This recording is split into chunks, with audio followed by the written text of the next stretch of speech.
بسم الله الرحمن الرحيم. الحمد لله رب العالمين، والصلاة والسلام على رسول الله محمد الأمين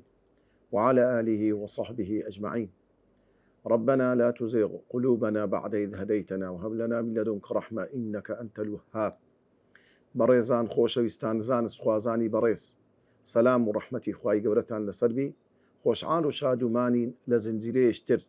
لە زنجیرەکانی تەفسیری جوزئی عەممە لەو خولە ئۆنلاینەی کەوا پێی هەستاوین، ئەویش لەوانەی عەفدەهەم بە خزمەت ئێوەی بەڕێز و خۆشەویست شاد دەبینەوە لە تەفسیری سوورەتی ئەلغاشیە. ئەو سوورەتە پیرۆزە تەفسیرەکەی هەروەکو تەفسیری سوورەتەکانی پێشوو چەند تەوەرەك لە خۆ دەگری. تەوەری یەکەم پێناسەی سوورەت، ناوی سوورەت سوورەتی ئەلغاشیەیە. وشەی ئەلغاشیە واتە پەردە، وشەی ئەلغاشیە واتە پەردە. ژمارەی ئاەتەکانی 26 ئاەتە. سوورەتێکی مەککیە لە شاری مەککەی پیرۆز دابەزیوە. زنجیرەی 88مین سوورەتی قورئانە، لە دوای سوورەتی ئەذاریات دابەزیوە. تەوەری دووەم گرنگترین بابەتەکانی ئەو سوورەتە. لەو سوورەتەدا چوار بابەتی لەخۆ گرتووە. یەکەمین شت لەو سوورەتەدا باسی بابەتێکمان لۆ دەکە، ئەویش شوێنەواری کردداری خراپ و بەدبەختی مرۆڤ بەهۆیەوە. واتە کردداری خراپ هۆکارێکە لەوەی مرۆڤ بەدبەخت بی و هەروەها ڕەنجەڕۆی دنیا و قیامەت بی. بابەتی دووەم خوای گەورە لەو سوورەتەدا باسی چەند ناز و نیعمەت و خۆشیەکی بەهەشتمان لۆ دەکات. لە خاڵی سێم بابەتی سێم لەو سوورەتەدا خوای گەورە نیشاندان و بیرخستنەوەی چەندی مەنێک لە دروستکراوەکانی خۆی خوای گەورە لەو سوورەتە بۆمان باز دەکا و سەرنجی مرۆڤ ڕادەچێشی بۆ ئەو چەند دروستکراوەی خۆی. خاڵی چوارەم ئەرک و فەرمانی پێغەمبەر صلی الله عليه وسلم ڕوون دەکاتەوە و پێویستە هەموو بانگخوازێک کاتێک بانگ دەکا بانجی خەڵکی دەکە بۆ لای دینی خوای گەورە سوبحانە وتەعالا، ئەوەی لەبەر چاوی بی هەوڵ و کۆششەکەیەتی و کەوا خالیسەن مخلیسەن لە پێناوی خوا بکە، نەتیجە و ئەنجامەکەی عایدی خوای گەورەی و بە خوای گەورە بسپێریتن. ئەوەش خاڵی کۆتایی بوو، بابەتی کۆتایی لەو سوورەتدا کە باس کرا. تەوەری سێم پەیوەندی ئەو سوورەتە پیرۆزە بە سوورەتی پێشوو کە سوورەتی ئەلئەعلایە. لە سوورەتی پێشوو کە سوورەتی ئەلئەعلا بوو، خوای گەورە باسی کتابی بینەر و خوێنەری خۆی کرد. یعنی خوای گەورە دوو کتێبی داناوە لە بۆ مرۆڤ. یەکێکیان پێی دەوترێت کتابێکی بینەر کە بریتە لەو بوونەوەرەی کە خوای گەورە سوبحانەه وتەعالا خەڵقی کردووە، دروستی کردووە، ڕۆژانە پێمان نیشان دەدا لە ئاسمان و لە زەوی، لە دەریا و لە زەریا، لە هەموو مەخلوقاتەکانی ئەوە کتێبێکی خوای گەورەیە سوبحانەه وتەعالا. خوێندەوار و نەخوێندەوار دەیبینی و هەستی پێدەکا و دەتوانی لێی وردبیتەوە. هەروەکو خوای گەورە سوبحانەه وتەعالا باسی کتێبی خوێنراوی کرد کە قورئانی پیرۆزە. لەو سوورەتە پیرۆزەدا کە سوورەتی ئەلغاشیەیە، خوای گەورە سوبحانەه وتەعالا باسی هۆکاری بەختەوەری مرۆڤ و ئەو هۆکارانی کە مرۆڤی پێ بەدبەخت دەبیتن، باسی هەردوو هۆکارەکانمان لۆ دەکاتن کەوا کەسێک بیەوێ لە ژیانێکی پڕ لە ناز و نیعمەت بژی، هەم لە دنیا هەم لە قیامەتێ، بە تشتێک سەربەرز دەبی، بەوەی دەست بگری بە پەیامی خوا، و بەچی بەدبەخت و ماڵوێران دەبی، بەوەی ئەو ئینسانە پشت بکە لە پەیامی خوا، ڕەنجەڕۆ و ڕەنج بە خەساری دنیا و قیامەت دەبی. تەوەری چوارەمی ئەو سوورەتە پیرۆزە مانای وشەکان. وشەی ئەلغاشیە واتە پەردەپۆشی یان ڕەشداگەڕانی دەموچاو. خاشعە واتە ترس، لە ترسدان. ناسیبە ماندوو کارکردنی زۆر. تەسڵە دەچێتە ناوی. ئانیە زۆر گەرم، ئاوێکی زۆر گەرم. ضەریع دڕچی ئوسترالوک، یعنی دڕچێک وەکو ئوسترالوکە، درچە ئوسترالوکە نەوعەت زۆرێکە لەو جۆرەی نەیکەوە، نەوعەت جیایەکە لە ئاقارشین دەبی دڕکەکەی زۆر درێژە، زۆر گەورەیە، زۆر تیژە، زۆر بە ئێش و ئازارە، کاتێک بە تایبەت کە وشک دەبتەوە. يسمن قلو يعني قلوبون لا يسمن واتە قەڵەو نابن. ناعیمە جوان و قەشەنگ، لاغیە بێسوود پڕوپوت، وەنەماریق بالیف سەرین پشتی. بالیف دیارە لە کوردەواری خەڵکی هەولێر دەرن بالیف، خەڵکی کەرکووک دەرێن سەرین، هەندێکی لە خەڵکی منطقەی برین باڵەکایەتی و ئەوانەی برین دەڤەری پشدەر و ئان دەرێن پشتی. وەزەرابی و ڕایەخی ڕەنگە و ڕەنگ، مەبثوثە بڵاو کراوە واتە زۆر. نووسیبەت چەقێنراوە و داکوتراوە. سوتیحەت ڕاخراوە تەخت کراوە. ئیابەهوم گەڕانەوەیان. تەوەری پێنجەم دەچینە خزمەت تەفسیر و لێکدانەوەی ئاەتەکانی ئەو سوورەتە پیرۆزە. خوای گەورە سوبحانەه وتەعالا لە سەرەتای ئەو سوورەتە ڕوو لە پێغەمبەر دەکا صلی الله عليه وسلم بە شێوازی پرسیارکردن دەفەرموێ هەل ئەتاکە حەدیث الغاشیە، ئەی پێغەمبەری خوا صلی الله عليه وسلم ئایا ئێمە هەواڵ و دەنگ و باسی ئەو کەسانەمان لۆ باز نەکردی کە دەموچاویان پەردەیەکی ڕەش، پەردەیەکی زۆر ناشرین بەسەر دەموچاویان دادێ. تەوان ئەو پرسیارە لە علمی زانستی زمانی عەرەبی پێی دەوترێ ئیستیفهامی تەقریری، واتە دام پێدانان، یعنی قەد ئەتاکە حەدیث الغاشیە، واتە ئەی پێغەمبەری خوا صلی الله عليه وسلم بەبێ شک و گومان ئێمە دەنگ و باسی ئەو کەسانەمان لۆ هێنای و باس کردووە لە بۆ تۆ ئەی پێغەمبەری خوا صلی الله عليه وسلم دەنگ و باسی ئەوانەی پەردەیەکی ڕەش بەسەر دەموچاویان دادێ لە ڕۆژی قیامەت کاتێ زیندوو دەبنەوە ئەوانە دەموچاویان ڕەش داگەڕاوە، پەردەیەکی ڕەش بەسەر دەموچاویان داهاتووە. هەچەندی ئەو کەسێکی سپی و سۆر و جوان بی، بەڵام لە حەژمەتی ڕۆژی قیامەتێ لە داخی گرانی ئەو ڕۆژەدا لە حەسرەت و پەشیمانیدا ئەو ئینسانە لە ئێش و ژان و خەفەتەکەی ئەو ڕۆژەدا کە هەموو شتێکی لەدەستووە بە هیچ شێوازێک لە بۆی قەرەبوو ناکرێتەوە، لە حەژمەتان دەموچاوی ڕەشدا دەگەڕێ. ئەو کەسانە بەڕاستی کەسانی شەرمەزارن، ئەو کەسانن پەشیمانن، ئەو کەسانن لە دنیای بەدەستی خاڵی لە دنیای دەرچوون بەبێ ئەوەی خاوەنی یەک چاکە بن. لۆیە ئەوانە دەموچاویان پەردەی ڕەش، پەردەی شەرمەزاری بەسەر دەموچاویان دادێ. خوای گەورە دەفەرمێ ئەوانەی ئەو پەردە ڕەشەیان بەسەر دەموچاوی دادێ چێن؟ وجوه يومئذ خاشعة، کۆمەڵە کەسانێکن ڕووی ئەو جۆرە کەسە ئەو کۆمەڵە کەسانە ئەوانە خاوەنی چەند ڕووەکن، ڕوخساریان دەموچاویان لەو ڕۆژەدا کە ڕۆژی قیامەتە خاشعة، واتە زەلیل و زەبونن، ڕسوان شەرمەزارن لەو ڕۆژەدا، سەرشۆڕن، ناتان سەریان بەرزکەنەوە لەبەر ئەوەی ئەو پەڕی بەدنمەچیان نواندیە بەرامبەر بە خالیقی خۆیان کە خوای گەورەیە سوبحانه وتعالی.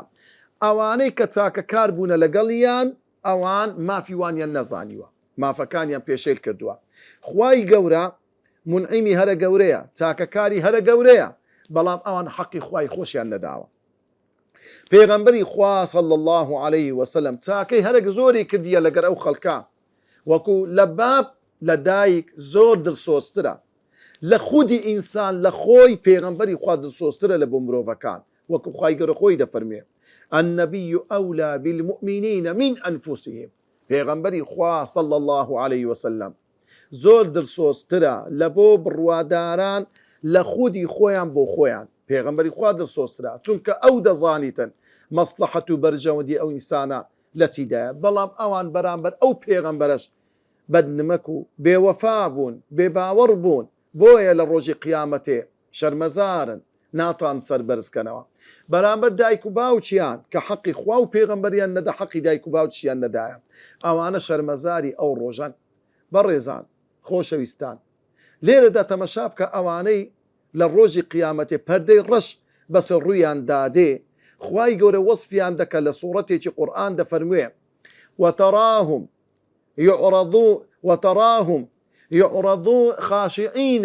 يعرضون خاشعين من الذل. خوای گەورە دەفەرمێ ئەی محەممەد صلی الله عليه وسلم ئەو جۆرە کەسانە دەبینی لە ڕۆژی قیامەتێ ئەوانە لەو ڕۆژەدا خاشعین، سەرشۆڕن، لە ترسدان، زۆر خەفەتبارن زۆر لە ترسدان مینە الذل لەبەر سەرشۆڕیان لەبەر شەرمەزاریان لەبەر خۆ بە کەمزانی خۆیان دەزان ئێستا چ زەرەرەکیان کردیان مینە الذل لە زەلیلی و لە سەرشۆڕی خۆیان خاشعین زۆر دەترسن بزانە ئەوانە ئەو کەسانن و یەکەشتریش لەوانەی کەوا پەردەی شەرمەزاریان بەسەر ڕوویان دادێ و لە ترسێکی زۆردان ئەوانەی کەوا خوای گەورە دەفەرمێ سبحانه وتعالى دەفەرمێ ئەوانەی کەوا وترى الذين كذبوا على الله وجوههم مسودة ئەوانەی کەوا درۆیان کردیە لەسەر خوا بوختانیان دەکرد بەخوا حەلال و حەرامیان لە خۆیان حەرامیان حەلال دەکرد و حەلالیان حەرام دەکرد بە کەیفی خۆیان کە تو دەناوێ قسەی زیادیان لەسەر خوای گەورەش دەکرد ئەوانە لە ڕۆژی قیامەتێ ڕوڕەشن و یەکەشتر لەوانەی کە ڕوڕەشن لە ڕۆژی قیامەتێ ئەو کەسانی بێباوەڕن خوای گەورە دەفەرمێ سبحانه وتعالى وجوه يومئذ عليها غبرة لە ڕۆژی قیامەتێ کۆمەڵە ڕووەک تۆزاویە تەرهەقها قەتەرە پەردەیەکی ڕەش بەسەر دەم و چاویان دادێ ئولائیکە هم الکەفەرەة الفەجرە ئەوانەی کافرن ئەوانەی گوناهبار و تاوانبارن ئەوانیش ڕوڕەشن لە ڕۆژی قیامەتێ خوای گەورە ستر و سەلامەتمان بکە لەو ڕۆژەدا هەر وەکو لە ڕۆژی قیامەتی خەڵک دەبنە دوو چین بە تێگڕایی خەڵکانێک ڕووسپین خەڵکانێک ڕوڕەشن خوای گەورە دەفەرمێ سبحانه وتعالى يوم تبيض وجوه وتسود وجوه لە ڕۆژی قیامەتێ کۆمەڵە خەڵکانێک ڕوویان سپی دەبی ڕوویان درەوشاوە دەبی وجوه يومئذ مسفرة دەموچاویان وەکو بەرە بەیان دەگەشێتەوە ضاحكة مستبشرة بە پێکەنین دەموچاوێکی دەم بە خەندا مستبشرة مژجێنی دەبەخشنەوە وەکو ئەوی مژجێنیان پێدرابیتن ئەوانە کەسانی باوەڕدار و ئیماندارن و يوم تبيض وجوه وتسود وجوه فأما الذين اسودت وجوههم ففي أواني كرو رشن لروج قيامته ففي عذاب الله لعذابك زور سختي خواي قوردان خوا بنامان بدا يا ربي كوات أواني لروج قيامته پردەی ڕەش بە سەدەموچاویان دادێ و هەروەها خاشعە زۆر دەموچاوەکانیان لەو ڕۆژەدا سەرشۆڕ و زەبون و چاوشۆڕن ئەوانە کەسانێکن هەروەکو چۆن ئینسانی ئیماندار لە دنیای ماندیە ئیش دەکا خۆی ماندی دەکا بەڵام لە پێناوی خوا کافر و بێباوەڕەکانیش بە هەماشەی و ماندون خەریکی ئەو دنیایەن زۆر جار بە چەندین قاتی ئینسانی ئیماندار ماندیترن لێ بزانە خوای گەورە لە جەنجی ئوحد باس دەکات و ئیماندارەکان و دڵی ئیماندارەکان دەداتەوە دەفەرمێ إن تكونوا تألمون فإنهم يألمون كما تألمون ئەگەر ئێوە تووشی ئەلەم و ئێش و ئازار بوون کافر و بێباوەڕەکان جوەچی ئێوە لە بەدر تووشی ئێش و ژانی زۆر بوون خەڵکیان لێکوژرا بریندار بوون بەڵام ئێوە لە پێناوی خوایە ئەوان لە پێناوی شەیتانە ئەو جیاوازیەکەیە لێ خوای گەورە دەفەرمێ ئەوانە لە دنیای عامیلة ناصبة کەلیمەی عامیلە ئیسمی فاعیلە لە زمانی عەرەبی هەر ئیسمی فاعیلێک تێی ئەو تای مدەوەری خڕی پێوە بنووسێ لە بۆ مبالغەیە لە بۆ زیادە ڕەوی یعنی زیاد ئەنجامدانی ئەو ئیشە عامیلە مەسەلەن کەسێک داعیە دەرێت ئەداعی بەڵام ئەگە کەسێک داعیەکی زۆر یعنی لە هەوڵ و کۆشش دابی دەرێت ئەداعیە تاکی پێ زیاد دەکەن یعنی کەسێک بەڕاستی ڕۆچوە لە ناو داوا ئەوانش عامیلەتون زۆر ئیشیان کردیا زۆر ماندی بوونا زۆر ئیش و کاریان کردیا لە دنیاێ حتا گەیشتە ڕاددەچی ئەو تۆ ناسیبە کەلیمەی ناسیبە معنەیتە واتە حتا گەیشتە ئەو ڕادەی ئارەقەیان دەردایە لە ماندیتیان یان ئیش و ماندی بوونیان کردیە حتا پشتیان چەمایتەوە لە ئەثەرێک دەفەرمون ڕۆژێکیان ئیمامی عومەر ڕەزا و ڕەحمەتی خوای لەسەر بێ پیرە پیاوێکی جوولەکەی دیت پشتی چەما بۆوە ئەختیار چاوی کەس ببوو دەستی بە گریان کرد گوتیان ئەی پێشەوای مسلمانە لەوە ئەو پیرە جوولەکەی دەگریەی فەرمووی ئەدی ئێوە نازان خوای گەورە دەفەرموێ هەل ئەتاکە حەدیث الغاشیە وجوه يومئذ خاشعة عاملة ناصبة أو أويا بزانا حتى اختياري بشتي تمايتوا إيشي كرديا عبادتي خوي دك لسدينة باطل زور ما عندي لو دنيايا بلام لأنزامك تصلى نارا حامية دخلتنا وآقريك دتيتنا وآقريك حامية آقريك زور قرمة كقرمائي آقري جهنم هرخواب خوي بزاني پیغمبری خدا ده فرمي صلى الله عليه وسلم إن ناركم هذا ده فرمي أو آقري إيوة كبكاري دينن لإيشو كاركاني روجانا ده فرمي جزء من 70 جزءا من نار جهنم بشكا لحفتا بشي آقري جهنم يعني آقري دنيا حفتا زار سوق كرايا وسات كراي توا لتاو آقري جهنم إخوة بنام مبدا أو إنسان دخلتنا أو آقرا برزان وخوش ويستان دبي إنسان آقدار بي زور كسيا إيمان داريشا زور إيشو كاريش دكا بلام تصلى نارا حامية لو دو خال زور مهمة لهر إيشو كارك كإنسان ديكا خالي يكم هر كارك ديكي لبيناوي خوابي خالي دوام لسر منهج سنة پیغمبر بي صلى الله عليه وسلم زور كسية مشارك عبادتي دكا معاملي دكا إيشو كاري دكا جن خوازي دكا تعزيي بري ودبا هم يلسبيد أو خرافيات وشتي بشرعي كما أنزل الله بها من سلطان كابراك دي مثلا خانية دروس كديا قورا ناوي لنا تتشيا أري كاكا تتشيا لصدمي بيغمبر هبوة صلى الله عليه وسلم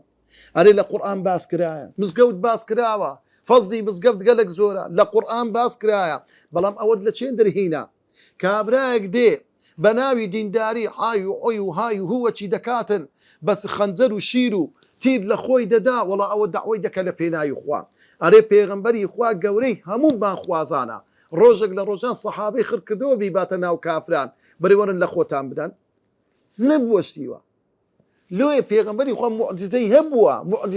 معجزة كاني بيغمبريش لحدود أنزازي دياري كراوبوا لو إنسان دبي آقدار بهر كاريك ديكي أقلس السنة سيرة بيغمبر نبي لأنزامك بترسا لو إخوائي يقولك دفرمي الذي خلق الموت والحياة ليبلوكم أيكم أحسن عملا أحسن العمل أونيا إيشو كاري زور بكي باشترين كار بكي نا أويا كإخلاصي زور تدابي لسر بازي بيغمبر بي صلى الله عليه وسلم إنزا لناو جهنم أو كسانة تسقى من عين آنية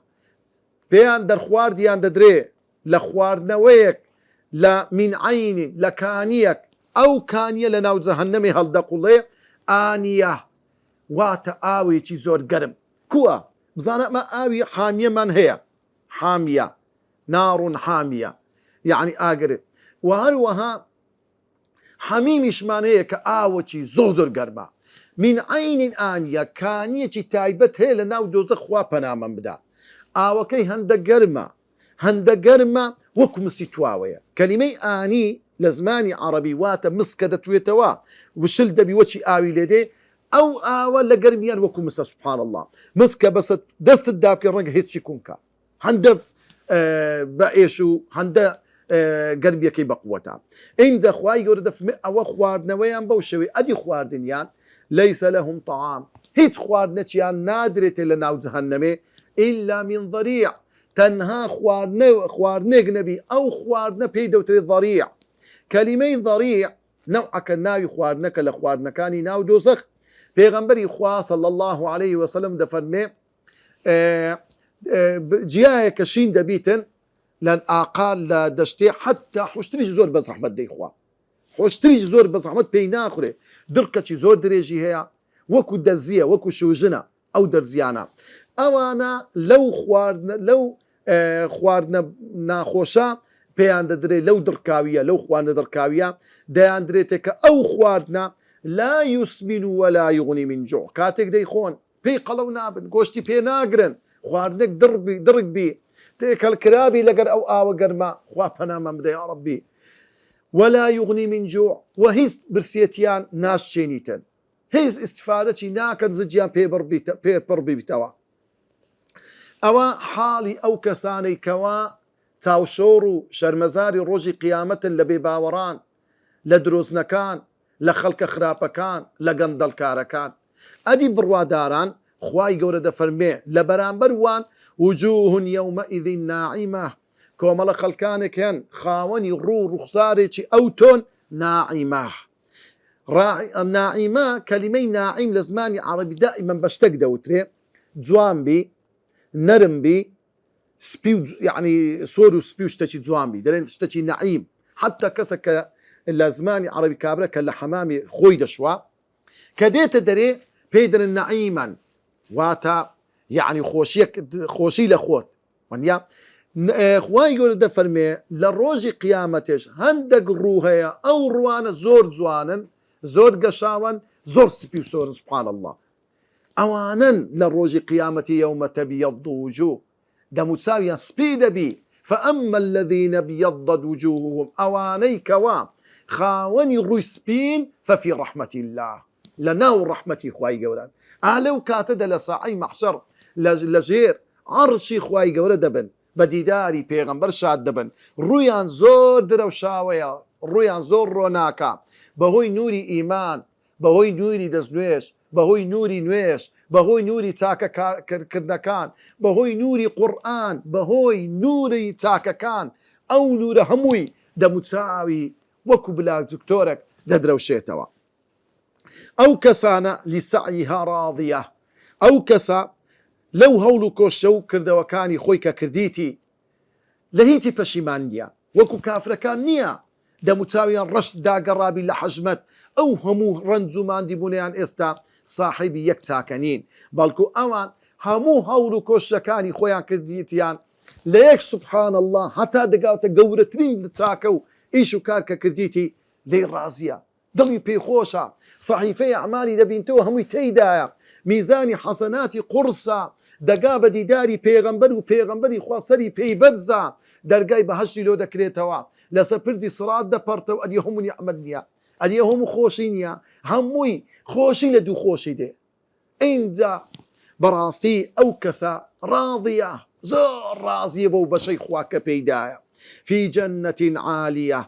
شوێنی بۆ دانراوە لە شوێنێک ئەو کەسە فی جەنە لە بەهەشتێکی لۆ ئامادەکراوە ئەو بەهەشتە پلەکانی زۆر بەرزە دەرەجەکەی زۆر بەرزە یا ڕەبی خوا لە پلە بەرزەکانی خۆت پێمان ببەخشی مسلمانان پێغەمبەری خوا دەفەرمێ صلی الله عليه وسلم إن الجنة ل100 درجة بەهەشت 100 پلەیە 100 نهۆمە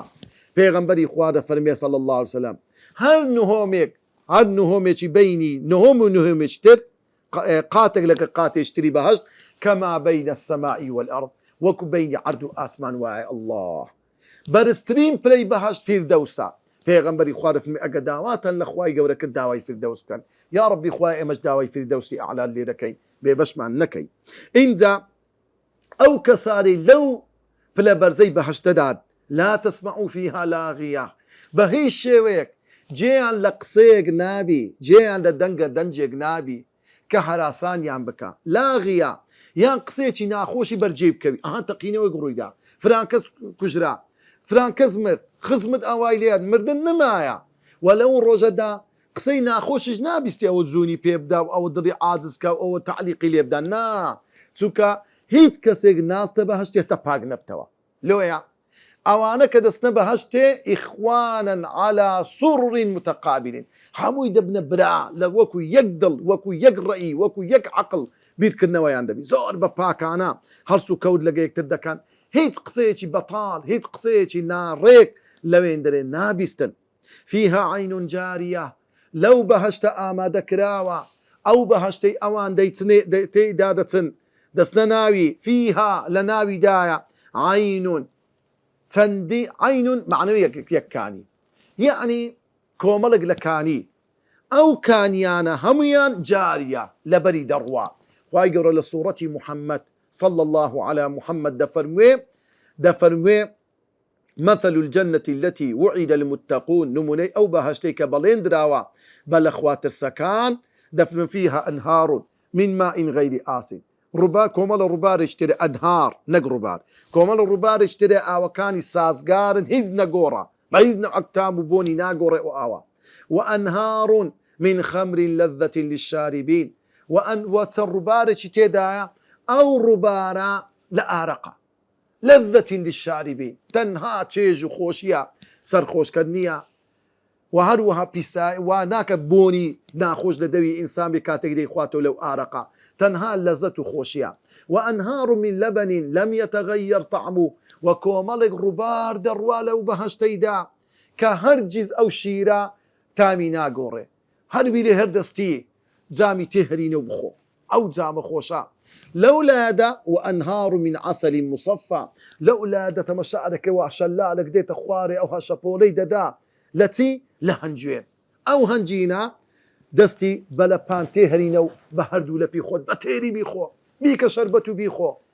مصفى هيز فرتو فيرو فيرش تيدا نكرا فيها سرر مرفوعة لو بهشت دالبو أو كسانا دان دراوا تي سرر كلمة سرر تخت تختي أو هدانشتن يعني تختي بالدانوا يعني سرر سرور جمعة مفردك السريرة واتا كوملق لا تخت نك تختك دوسي تختك ليريا لسروخي ربارشيا تختك ليريا لبندارشيا تختك ليريا لكل ناو كومل من دال وخصم كسكا تختك ليريا يكك ليريا بكيف خول لسا شيهان بارد ديوا شيهان عزليا او تختي دارا او لبمويا او بوليسترا او تشتاني كلبا هشتي كشتي زوز اللواني اما بيستمخوشترا كوشا تختكان مرفوعة زور برزا دائما إنسان أو هات مشاهدك لو برزايا ناو سرتي خوار دكاته ولا حالي أهلي دوزخ أواني ظلميان لي كردي أواني غدريان لي كردي أواني حقيان كرديا هار هميان دبينيوا بتاعي خوت بصانا أهو نازو نعمتك كاني بهشتا وأكواب موضوعة لسروخي رباركانيش يكو مريزول لكوب أكواب جمع كوبيا أو كوبانا هموي داندرا عراقي بيدا خوي آوي بيدا خوي هنجويني بيدا خويوا شيري بيدا خويوا آوي بيدا خويوا ماستاوي بيدا خويوا شربتي هنارة شربتي تري شربتي موزة شربتي هنزيد بكيف خور ليدا خويوا وأكواب كومالة زول لو كوبانا داندرا لو برداغانا موضوع عازل داندرا تيورينو بيخو ونمارق مصفوفة لو دي وخان خانواني كدان دراوا أو تختاني كدان دراوا بريتي لسن نمارق كلمين نمارق معنيتيا واتا فرش لناو فرشكا أو بهش خموي بتسندين عفوا نمارق يعني بشتي باليف أو تختو سرينانا هموي باليفي لسرا أو باليف لتنيشت لبشت لولا هموي باليفي زور نرمو خوش هموي بدليتو داندرا مصفوفة هموي بالريس بالي فكان ريس كرايو داندرايو اما دكراوا وزرابي مبثوثة وهروها تندين رايخي زور زوان توك استور بالريشو ريشالي زور زوان رنقا ورنق رازاوا مبثوثة هر هموي رايخ رايو فرش كرايو بلاو كرايتو لنا او بهشتيتو لنا باغو باغسكيتو لنا مزرعكيتو لنا فيلا كيتو هموي اما دكرايا إنت خواي جولة فرمي دا أي إنسان كان ورد بنا وأوهم نازو نعمتي لو لدى خوت عند داد ورد بنا ولا مخلوقاتي خوا لو كوني كوا خواي جولوك كتابك لبدستي أو كديتي ولي ورد بنا أفلا ينظرون إلى الإبل كيف خلقت آي وسرند نادا آي ورد نابنا وإلى الإبل لحشتر كيف خلقت تون خلق كراوا تون خواي قول درستي كردو سبحانه وتعالى بير بكوا لو آجل زبلا حيكة تندين زال لإنسان قورترا بلا مسخرة لبو إنسان أو آجل بيدا وتري سفينة الصحراء كشتين أو بيابان بتندين ماوي دورو دريش دطاني آوي نخواتو لوتك خزاني لناو هناوي دان دراوا حشتر كاتك لناو بيابانا كان دروا بي واخلق كراوا كاتك بي برندكا بي أو هاليري كبي دادنيتو بي أو هابان دبتوا لو هتاكو بي رونتي لناو اللي بكاني ناو بيابان حشتا تندين عجايبات وشتي سرسورينري هيا لتو ليو حشتا بشيوتي أو تويا ما دي حواسي تيدانية لو دركو دارو هرتي هبي لفي دك ببي أو إيشو آزاري بيبقاتن خوابو نوع خلقي كردوا وإز تعليميا تنين شت لناو أو أشترا يعني كزانستي سردم كباسي دكا لشتي سير وعجائب وسمراء كالنا مخلوق عشتر داهيات عشتر حيوانة زور بحياة وبشرمع وإلى السماء كيف رفعت ورنابنو سيدناك لو آسماني كتون خواي يقول برزي كردوتوا راي قرتوا وكو سقفك ببيع ويبكوي ببيع ويكولا قبي ده سيد بكان تون خواي يقول آسماني را قرتوا أجر هيزو ده صلاة قدرتي إخوانا بي وإلى الجبال كيف نصبت لو نابنو لتياكان أو هم تشيو تياني كخوا خلقي كردوا تون بناو ناخي زوي خواي يقول سبحانه وتعالى رجي داك تاوا بوي لنقري زوي هاو سنجي زوي بباريزتو زوي بلاك دا نروى وإلى الأرض كيف سطحت وآي بو ودنابنو لو زويا لو عردا تون خواي قورا باني كردوتو راي خستو لبو ايوا ألم نجعل الأرض مهادا أدي خواي قور أو زويا وشي مهد يعني شوين حوانوي إنسان تون إنس بلانك دوتري لانك يعني بيشكي من ضال أو لانكا أو بيشكي من ضال أو قرترين وخوشترين شويني إنسانا كاتك لناوي من ضال تيدا دخوي أو عردج بوشيويا خواي قور عردج لبوتو دانايا بروتا مشابكا لهندك شوينان كعرد لرزي تكالا ساتك رودا بركانك رودا دا ولاتك كاول دكا إنزا خواي قور الرولا بيغمبر دكاو صلى الله عليه وسلم فرميه فذكر أي بيغمبري خوا كول ندي همي شو بردوام يا دوري أو خلق بكا إنما أنت مذكر أويل سرتوا تنها بيرهنان ويا نكي ساد بيو نكي كول بدي وسوق دا بدي برامبر أو بباورانا لست عليهم بمسيطر هيد صلاتك لدستو دانية أتو سيطروا تواناو دا صلاتي لدستو دانية لو كإيمان بزوري بخينا وضليان بزوري هدايتيان بدي إلا من تولى وكفر مقر أوي بجبكاو بباور بيت همو كسيك دطاني يعني بيغنبري خواه صلى الله عليه وسلم بقزكاني آموش قاري بكاو كاري تيبكا مقر كسيك تولى بجبكا وكفر كفر بكاو بباور بيت فيعذبه الله العذاب الأكبر أو كسش عذاب خواي قورا عذاب سزايتي أو تويدا بقوترين وقورترين سزا إن إلينا إيابهم عند بزان أو كافر باورنا باورد بيدين الناين هيت شيتوني أي بيغمبري خوا قرانويان روجك دادي هتنها بولاي إيميا كواتا لدز مرزقاريا نابي هاوار بحاليان ثم إن علينا حسابهم كاتش دقرين وبولاي إيما لبرسينا و محاسبة لبرسيار كدنيان لسر إيما إيما محاسبة عندك آية بروان هنا بروان هنا تاكيان كد يان خرابيان كد توري ششم سودو بندخ الانترا وكاني أو صورة بيروزا يكم پردەی ڕەش و شەرمەزاری بەسەر گوناهبار و تاوانباران دادێت بۆی پێشێلکردنی مافی خوای گەورە کە پەرستنیەتی یعنی کەسێک کە خوا نەپەرستی سبحان الله پەشیمانە بەهۆی پەشیمانیەکەی ڕەشدا دەگەڕێ بەڵام دەیوێ یعنی مەجالێک هەبی تۆبەی لێ بکە بەڵام ئەو ڕۆژە ڕۆژی پەشیمان بوونەوە ڕۆژی گەڕانەوە نییە و تەنها حەسرەت و ئاخێک لە ناو ناخی دروست دەبی کە لە ڕنگ و ڕوخساری ڕنگ دەداتەوە. دووەم خاڵی دووەم بێ باوەڕن وەک مسلمانان هەوڵ و کۆشومان دووبوون دەکەن بەڵام ڕنج بە خەسار و بێ پاداشتن تەنها مسلمان سەربەرز و سەرفرازە بەو کار و کردەوانەی کە دەیکا. خاڵی سێم کردەوەی باش خۆشی و ناز و نیعمەتەکانی بەهەشتی پێ بەدەست دێت کە بریتە لە نیعمەت و خۆشیە دەرونیەکانی وەکو جوانی ڕنگ و ڕوخسار. ئەوە یەک ڕازی بوون و دڵخۆش بوون بە کردەوەکەی خۆی دڵی پێخۆشە. سێم هێمنی و ئارامی و بێدەنجی و دووری لە قسەی پڕوپوت و هەروەها نیعمەت و خۆشیە هەستەوەریەکانیش بریتە لەوەی بەرزی و بڵندی شوێن ئاو ڕووبارەکانی تەخت و کورسیە بەرز و بڵندەکان بەرداخی ئاو خواردنەوەی جوانی قەشەنجی زۆر جوان بالیف و پشتی باش ڕایەخ و فەرشی باش و چەندین ناز و نیعمەتی تر کە ئەوە ناز و نیعمەتی خوای گەورەی لە بۆ بڕوادارانی دانایە. خاڵی چوارەم ئەگەر ئەو ناز و نیعمەتانەی خوای گەورەتان پێ گەورە و زۆرە و ورد ببنەوە بزانن خوای گەورە هەر لەو دنیادا شتی زۆر گەورە و سەیرتری دروست کردووە زۆر لەو شتانە گەورەتر و بەهێزترن کەواتە ئینسان نابیشک و گومانی هەبی لەو ناز و نیعمەتانی بەهەشت بیر بکەوە خوا حوشترێکی دروست کردیە بەو هەموو وردیات و بەو هەموو جێگای سەرنج و تێبینیا ئەو ئاسمانە ڕازاوەی خۆی کە پڕیەتی لە ئەستێرە چ شتێک لەکن خوا زەحمەتە ئەگەر بەهەشتێکی پڕ لە ناز و نیعمەتی خۆی ئامادە بکە. خاڵی پێنجەم هەر جیجبان خواز و هەڵگری حەق و ڕاستی